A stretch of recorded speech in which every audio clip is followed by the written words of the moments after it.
Alright, so I'm replacing or replaced the ignition switch, which is this thing right here. I got the original part. It says 2003 Toyota Highlander. That's the part number right there. I got it off of Amazon. I'll try to put the link on there. It gets real simple.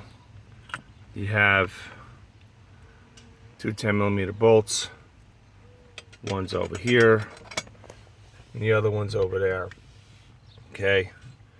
And then this panel here has two screws. This is for the steering wheel. And then there's one on the bottom here. That one right there is for the bottom. You can see that thing's in the way. Okay, and you have to take all this up, but it takes about 5 minutes. Okay, the ignition switch, I'm gonna try to turn the camera around the other way so you can see how it's positioned. Where is it? Yeah, okay. Here's the ignition switch right there. Just bear with me. I'm only doing this once. Okay, that's the ignition switch. That's behind it, so you see where the screws are at. I can't see it. And it's pretty simple. But I know there's no videos for a 2003 Highlander, so as you can see, that's what the steering wheel looks like, and there's the two screws. You have to turn your steering wheel kind of sideways so you can get to that screw, and there's another screw on the other side. Alright, so I'm going to continue. I got to put the two screws onto the switch, which is the two right there. I'm actually going to do the bottom one right now, which is that one, and the top one's a bitch. That one's all the way up top here, but I find it was easy just to push this harness down, and this clip comes out. It's just slid into the tape, so it's pretty simple, but you need to get to this screw up there, and that's pretty much it. And then you have electrical connection here that slides off. What I did was I took the screws out, and then I pulled the switch out first, and then I disconnected the wires. Over here is just like a clip that you push and it pops off. Alright, I'm going to continue. Okay, so I couldn't show you how I installed it, but I'll show you what I used.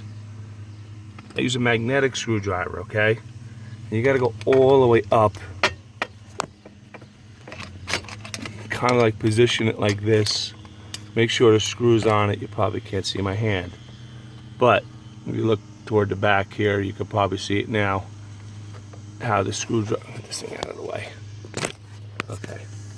How the screwdriver fits sideways up into getting the switch screw, and I'm on it again. So that's where you got to position it, like that. It's hard to see, I know, but you'll see what I'm talking about if you have to change it. And then the other one, self-explanatory, it's right there. Right there, see? And yeah, check it out. Works fine, and you can feel the difference already. You can feel a click, so you know it's bad. I mean, you know that one didn't click anymore, so you hear them clicks, and it starts up no problem. So if you ever have issues with a starter and you think it's your starter, nah, it's probably this piece of crap right here. You can see it's worn out on the inside. And I suggest that you get the Toyota part. I think it cost me like $43 or something like that.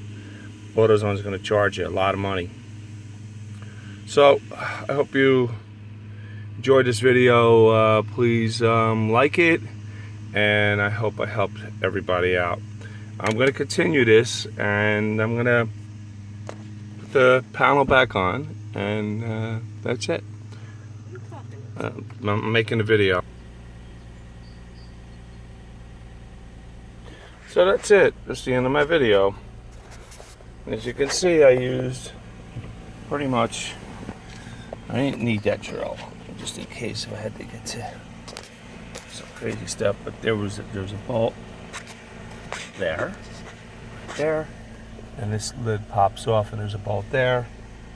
There's a screw here, and like I said, there's a screw here, and then one on the other side. And it's so easy. Don't even take it to a mechanic.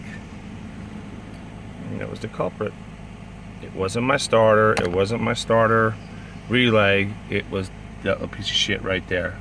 So, lo and behold, I'll try to put some links on Amazon. So, if you run into the problem, let me know. And if I can help you out, I will. That's pretty much it. So, I'm not going to make a long video. I used a magnetic screwdriver. You definitely need that. 10mm socket. That's it. Saving myself a lot of money. Thank you very much for watching.